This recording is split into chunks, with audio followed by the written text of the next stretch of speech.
Flying a glider sounds like an interesting time. Getting launched into the air, no engines, no noise, just you, the glider, and the wind beneath your wings.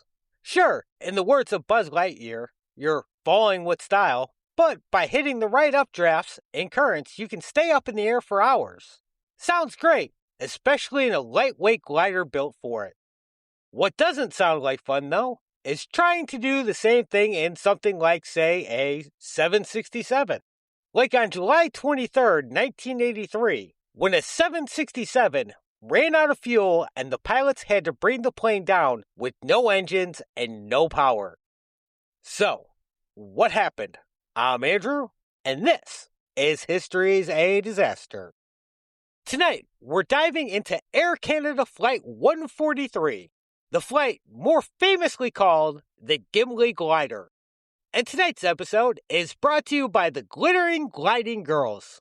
Are you planning a corporate event, a birthday party, wedding reception, or maybe a family reunion? Then look no further.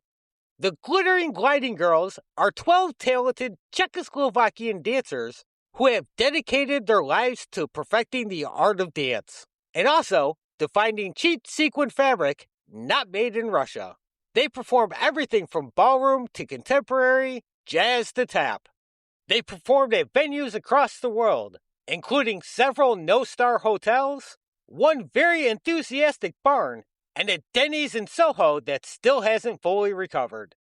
Full legal disclosure, the Glittering Gliding Girls cannot be held responsible for spontaneous audience participation, guests attempting to join the finale, sequence in the punch bowl, uncontrollable foot tapping in otherwise solemn moments, or one specific pose in Act 2 that has been described as genuinely alarming and somehow also deeply moving. Side effects of attending a Glittering Gliding Girls performance may include joy, mild dizziness, and an inexplicable desire to take up dance classes, and buying way too many glittery items online after 11 p.m. In 1982, Boeing released the high-tech 767, a wide-body twin-jet capable of carrying around 300 passengers, depending on which variant we're talking about. It was packed down with all kinds of high-tech sensors and systems which automated a lot of the flight management functions on the plane, which completely eliminated the need for a flight engineer, which meant it could be flown with only a two-man crew instead of three. CRT color displays replaced the old bulky analog dials and gauges, making everything easier to see and read at a glance. By mid-1983, Air Canada had begun adding the new 767 to its fleet. Being a new, highly advanced machine, it came with a bit of a learning curve, not just for the pilots who would be flying it, but for the mechanics and support crews that had to service the plane. These new color displays weren't that big of an adjustment for the pilots, but the switch to a two-man crew was. While most of the systems were now being automated, they would have one less person in the cockpit, so they would have to split up new responsibilities and decide who was responsible for what. The mechanics would have new parts and systems to learn and deal with. For the refueling crews, they would have one small, seemingly insignificant change. The 767 was the first plane whose fuel was weighed in kilograms and not pounds, which is a way bigger deal than it may seem at first glance. When a plane gets refueled, the refueling crew measures the fuel by volume, meaning the refueling truck holds X gallons of fuel. However, an airplane measures fuel by mass, meaning it holds X pounds or kilograms of fuel. So, they have formulas they use to figure out how much fuel they need to load up the plane. And due to how heavy fuel is, they don't just fill the plane all the way up when they refuel. The extra weight would just cause the plane to burn more of it. So, they figure out how much fuel is needed to get from point A to point B, plus a little extra just in case. Now, this is where the difference between pounds and kilograms comes in. There's roughly 2 pounds in a kilogram, meaning if someone were to fuck up and use the wrong formula, like figuring they needed 1,000 pounds instead of 1,000 kilograms, they would only have about half the fuel they actually needed, which shouldn't be an issue with all the fancy-dancy high-tech shit on the plane. Unless, of course, if something was, broken. Which brings us to July 23rd, 1983. Captain Bob Pearson and First Officer Maurice Quintal took over the 767 in Montreal for a regular domestic flight to Ottawa and Edmonton. Both pilots had extensive flight hours. However, with the 767 being so new, they had around 200 flight hours between them, and the plane they would be flying on had less than 150 hours on it. Also on board were 6 flight attendants and 61 passengers, far less than the 300 the plane was able to carry. Also on board was a defective fuel gauge, known as a FQIS, or Fuel Quantity Indicating System. Since it was defective, they had to rely on manually checking the fuel levels in the 2 fuel tanks in the wings and the one in the belly with a dripstick test, a procedure that took nearly an hour to complete and required some calculations to determine fuel levels. So, a little bit about this fuel gauge. Under normal operations, this fuel gauge runs on 2 channels, Channel 1 and Channel 2. Together, both of these channels constantly monitor the fuel levels in all 3 tanks and sends that information to the display in the cockpit. However, if one channel were to go out for some reason, or the signals were different, it could blank out the entire system. On July 22nd, a duty engineer was checking out the fuel gauges after a pilot complained about them not working. The display was completely blank. This was something the engineer had run across before and knew that if there was a faulty signal, it could blank out the entire thing, so he just needed to find the fault and isolate it. So after a quick check, he found the problem on channel 2 and disconnected it by pulling the circuit breaker and tagging it out and making a note of it in the maintenance logs. After isolating the signal, the gauges came back online. But since it was only running on one channel, they had to verify the readings were correct by doing the dripstick test. On an airplane, there always has to be some kind of redundancy or backup if something goes out, and that's what this dripstick test was. After doing this test, it came back that the dripstick numbers matched the numbers displayed in the cockpit. So they refueled and went about their business and flew on to Montreal. Now, back on the 23rd, when Captain Pearson took over the plane and was told about the problem, he misunderstood what exactly was wrong with the gauge and believed it was completely out the entire time, that it didn't work at all. And that was why the drip test was needed. During this handoff between the 2 captains, another engineer wanted to do his own check on the systems, so he put the circuit breaker back in and powered up channel 2 again, which completely shut off the fuel gauge. So he wanted to replace it completely, but they didn't have the part available, and it would have to wait for the plane to get to Edmonton before it could be fixed. During this, the engineer got called away by the refueling crew and, for whatever reason, does not pull the circuit breaker, which would have turned off channel 2 and turned the fuel gauge back on. So it just gets left blank as he goes out to meet the refuelers and start the drip test. So when Captain Pearson gets into the cockpit and sees the blank gauge and looks at the notes in the logs, he doesn't think much of it because, as far as he knows, he's already aware of the situation. So he checks the minimal equipment list, a list that says this is the bare minimum you have to have in order to fly, and sees that according to this list, they can fly as long as they have one fuel indicator working. But sometimes they can make exceptions to these lists based on different factors. Not so much nowadays, but back then things were a little different. So now Pearson believed that's what was happening here. The previous pilots had been allowed to fly without the gauges, and he'd be okay to fly without them too. And none of those things, as it turned out, were true. The previous pilots had a completely different problem with the gauge than what he was dealing with, and there had been no exceptions made. So they finished the drip test, and from those numbers, they determined how much fuel they need to make it to Edmonton with a stop in Ottawa in between. Pearson wanted enough fuel to make the flight without having to refuel in Ottawa. So they did their little calculations and went about refueling the plane. However, they fucked up and used the wrong formula. They used the formula for pounds instead of kilograms, a huge error that left them with less than half of the fuel they need to reach Edmonton. But after refueling, they took off for Ottawa and made it there just fine. They even did another dripstick test while in Ottawa. But did they catch their error? Nope. They made the same miscalculations and came up with everything was just fine. They had enough fuel to get to Edmonton, so they took off again without refueling.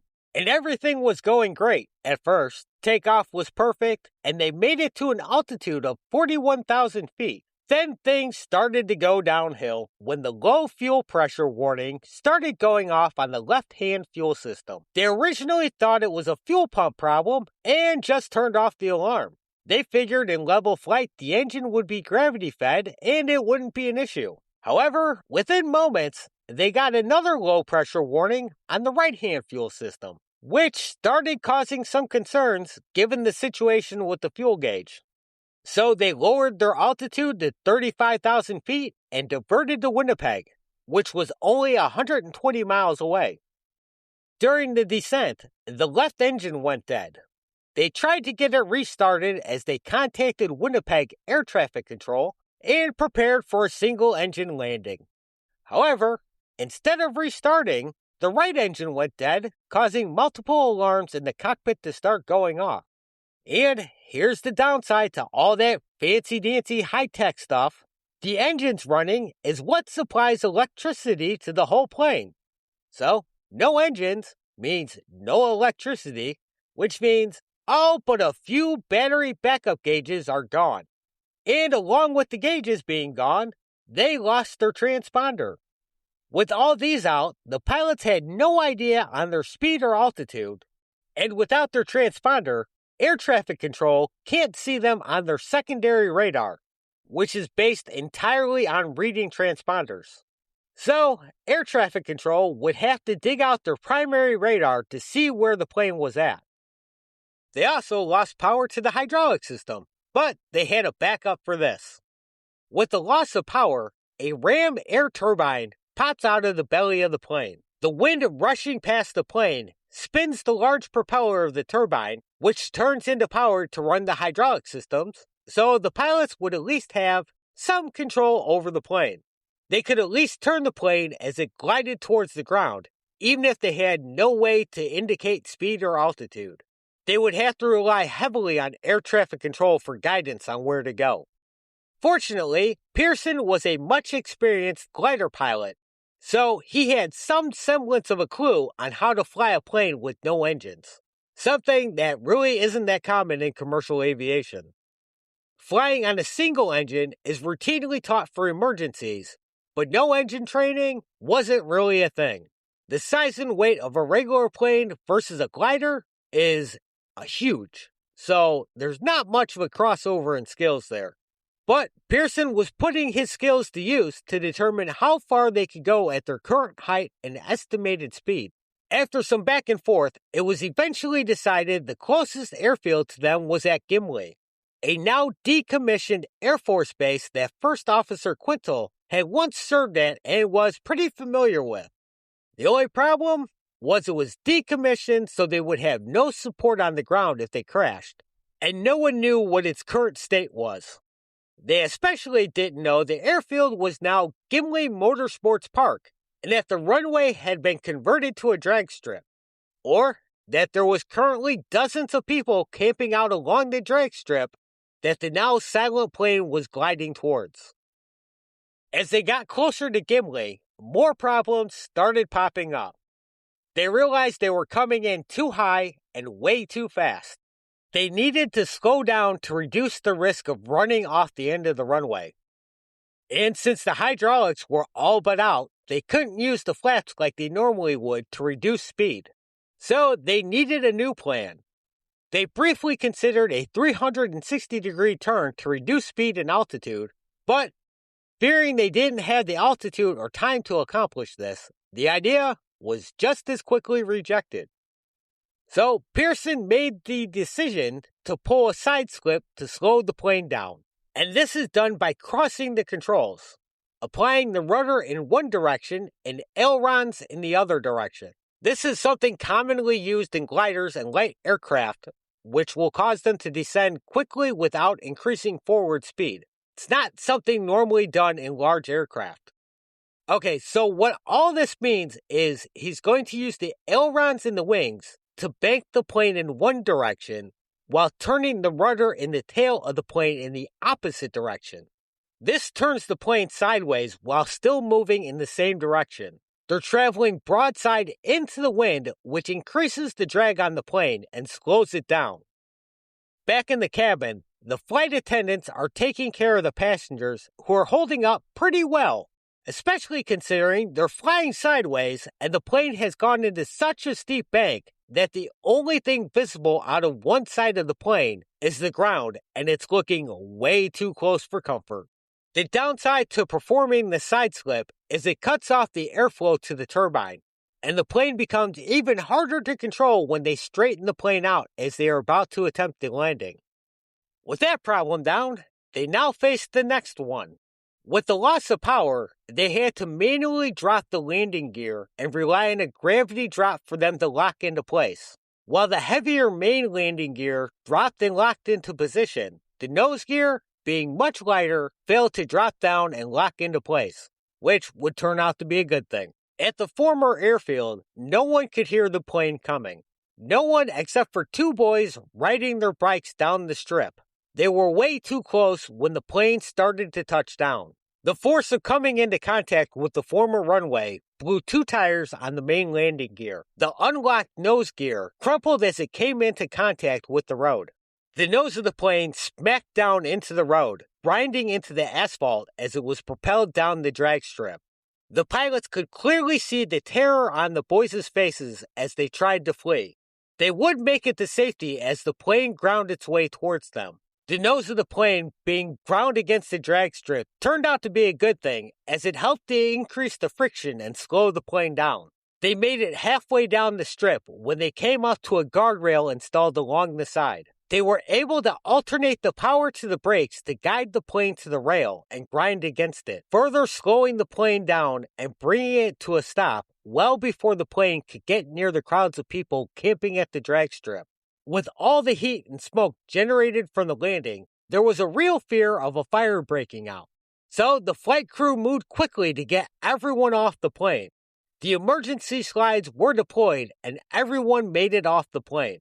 The rear slides, however, didn't quite make it to the ground due to the angle of the plane. This led to some minor injuries when passengers hit the roadway. 10 people received minor scrapes and bruises during the exit, but that would be the extent of the injuries from the crash. As passengers were escaping the plane, people that had been camping ran toward the stopped plane with fire extinguishers in hand.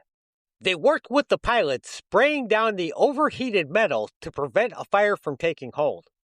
During the following investigation, the Canadian Aviation Safety Board put part of the blame on Air Canada for not having enough spare parts on hand, and their training was found lacking.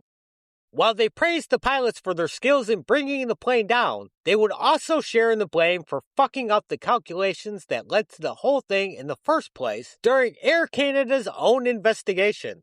Captain Pearson got demoted for 6 months, and First Officer Quintal received a 2-week suspension. 3 people in maintenance were also suspended. Both pilots appealed their suspension and one, eventually returning to work for Air Canada. In 1985, they were awarded the first ever Fédération Aéronautique International Diploma for outstanding airmanship. Eventually, the events surrounding the accident would be used in flight simulators to help in training in Vancouver. While many tried several times to get through it, they all ended in crashes, which just shows how good of a pilot Pearson actually was. Quintal would be promoted to captain in 1989. Pearson remained with Air Canada for 10 years before moving to fly for Asiana Airlines. He eventually retired in 1995. Maurice Quintal died at the age of 68 on September 24, 2015 in Quebec. After the accident, the plane was temporarily patched up at Gimli and flew out 2 days later to be fully repaired at a maintenance base in Winnipeg. It would return to service with Air Canada after a full repair. and after 20 years of flying, the now nicknamed Gimli Glider was retired from service in January 2008. The final flight was captained by Jean-Marc Bollinger, a former head of the Air Canada Pilots Association. Also on that final flight was Captains Pearson and Quintal and 3 of the 6 flight attendants from the original Flight 143. On July 23, 2008, the 25th anniversary of the accident, Pearson and Quintal were celebrated in a parade in Gimli, and a mural was dedicated to commemorate the landing. In April 2013, the Gimli Glider was put up for auction with an estimated price of $3 million Canadian. However, bidding would only reach $425,000 and went unsold. Since it went unsold, it would eventually be scrapped in early 2014, and parts of the fuselage were turned into 10,000 numbered luggage tags, which went up for sale from a California company, Moto Art, under the product name Plane Tags.